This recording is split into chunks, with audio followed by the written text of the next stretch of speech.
Hey, what's up guys? Arwoht here, and today we will be checking Warlock runes in Season of Discovery. Before we start, it is worth mentioning that Warlocks will be able to be tanks in Season of Discovery due to one of their runes.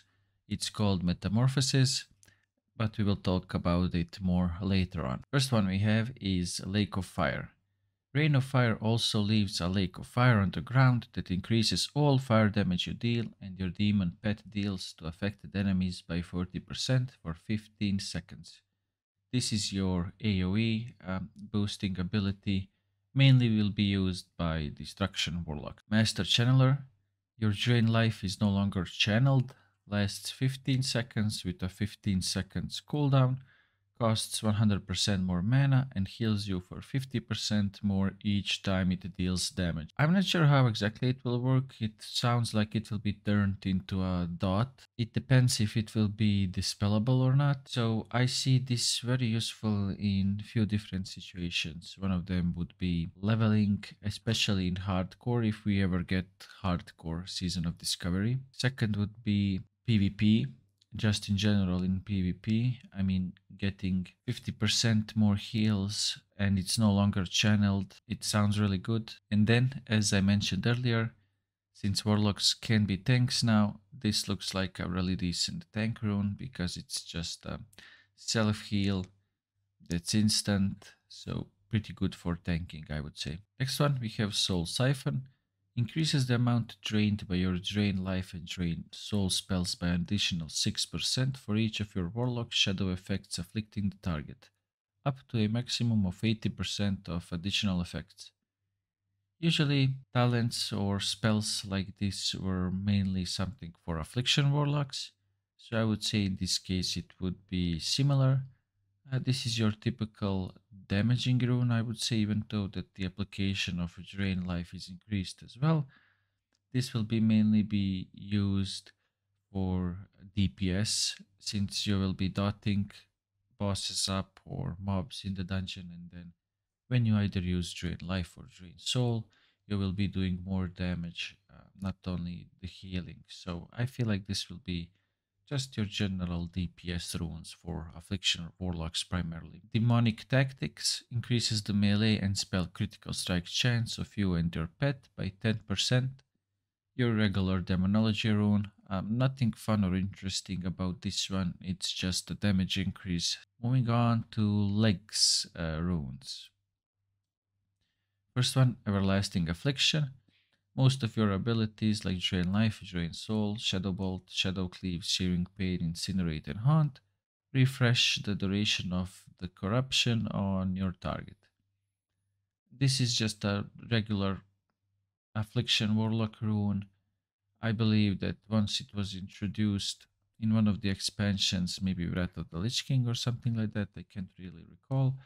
It was pretty much standard to have it, so you don't have to think about the corruption and refresh all of your dots. You just use one of your regular cast spells and it refreshes the corruption. It's nice, how to say, like a quality of life improvement, as there is one spell less to worry about. And then Incinerate, burn your enemy for a certain amount of damage and increases all fire damage you deal by 25% for the next 15 seconds. This is your general Destruction Warlock rune, pretty strong ability. So the Destruction Warlocks may actually see some play this time around, as they have some nice damage increases, both to AoE and single target. Next one we have is Demonic Grace. Surge with fell energy, increasing your pets and your own dodge chance by 30% and your chance to critical strike with all attacks by 30%. Lasts 6 seconds. So this is both defensive and offensive rune, and if you're taking defensive runes, that means that you're probably tanking. Dodge chance in PvP is not that great unless it's higher percent. 30% is kind of not as good option as maybe some other options that you can take. Then we have Demonic Pact. Your pet's critical strikes apply the Demonic Pact effect to your party members for 45 seconds.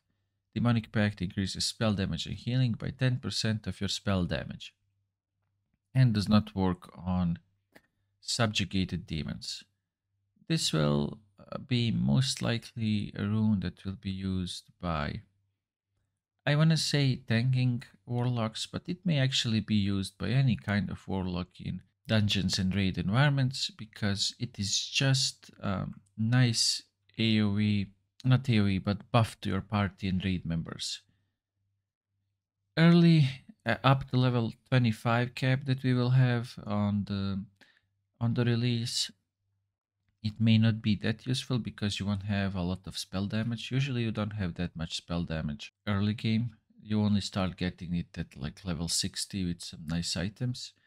However, at the end game, at the level 60, I see this something that people will be requiring as a mandatory for, for warlocks to have. Next one is Shadow Bolt Volley.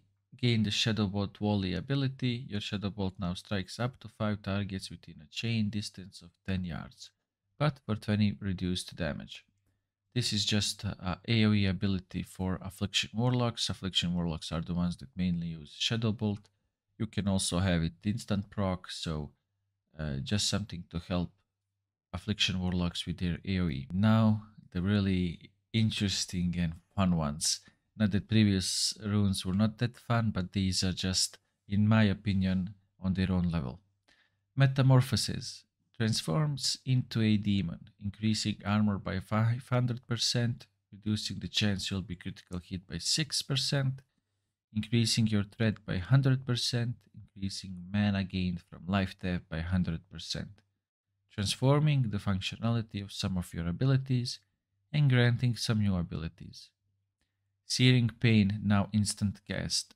Keep in mind, Searing Pain is one of your highest threat generating abilities. I believe that even on the tooltip itself it says that it generates a high amount of threat. Shadow Bolt becomes Shadow Cleave, a shadow melee attack that hits up to 3 nearby enemies but has a 6 seconds cooldown. Curse of Recklessness now also taunts your target to attack you for 3 seconds but gains a 10 seconds cooldown and range is reduced to melee.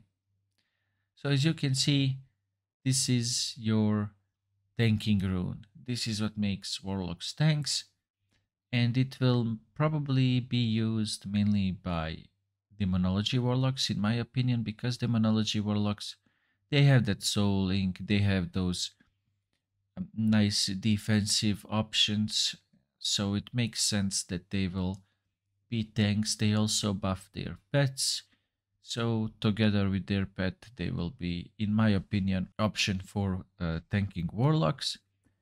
With the changes to existing abilities, there are a couple of more abilities. One of them is Demon Charge.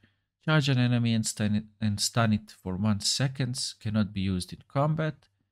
With this is just an old version of or existing version of Warrior's Charge. You can use the charge, but you cannot use it in combat. I feel like this is just to prevent warlocks to use this rune in PvP. I mean, you can still use it in PvP, however, it won't be as effective as if you could use Demon Charge in combat. This is mostly Blizzard saying, hey, here is additional ability so you can pull easier, so you can charge into mobs like a true tank, but we don't want you charging over across the battlefield because you will mainly be in combat all the time. So, and the next one is Demonic Howl. Forces all nearby enemies to focus attacks on you for 6 seconds, so this is just AoE taunt. And when I say just, this is a great spell to have for any tank. AoE taunt is amazing if things go south, especially in dungeons, as you will have a lot of AoE situations and a lot of mobs to fight. Next one we have is Chaos Bolt. Oh boy, imagine if Warlocks were not that strong already and they're getting Chaos Bolt. Sends a bolt of chaotic fire at the enemy, dealing 225 to 286 fire damage. So this is just some default value. Chaos Bolt always hits, cannot be resisted, and its knowledge causes all your fire spells to pierce through absorption effects. Chaos Bolt is just one of those spells that you feel like is just, so good to press and the damage numbers go wild. Chaos Bolt is so good that I feel like no matter what Warlock spec you choose, you would be picking up Chaos Bolt, and Chaos Bolt would be good. Now, of course, this will be bread and butter for Destruction Warlocks, because Destruction Warlocks kind of needed that additional ability that's really strong. In Classic, no one is playing Destruction Warlock unless you're doing some AoE farming and you're required, just for those AoE pulls to have some strong AoE. Besides that, they are not really good, and Chaos Bolt is really good addition to their kit, so that class is a bit stronger. And I feel like a lot of warlocks, not that they needed to be even stronger, just destruction warlocks as they were struggling a bit. I feel like that this will make many people enjoy destruction warlocks more in classic, and they will move away from the affliction or from demonology. I don't even know if anyone played the destruction, to be honest, even though that they have some decent AoE. Once AoE phase is finished, you pretty much don't have anything strong in your toolkit to be a valuable member of your raid. However, with addition of the Chaos Bolt, I believe you will be dishing out some really nice damage. And even if not, there is always PvP, where now you have this big damaging ability that you did not have before. So your PvP experience will be improved by a lot. And the last one is Haunt. I feel like most of the people know what Haunt does if they played any of the later expansions. So unleash a ghostly soul on an enemy, dealing a certain amount of damage and increasing all shadow damage over time you deal to that target by 20%. When the haunt ends or is dispelled, you will be healed for all the damage it dealt to your target. This will be, I feel like, a mandatory pick for any Affliction Warlock. It's good in PvE, it's good in PvP, it's good in dungeons, it's good for leveling, it's good overall. It's your damaging ability, it increases all of your dots damage, and it heals you once the effects end. It's just your overall bread and butter for Affliction Warlocks. Alright, that's all for today's video. We went over all of the Warlock runes, and with that we are wrapping up. Thank you very much for watching, and if you enjoyed it, please like and subscribe. Bye!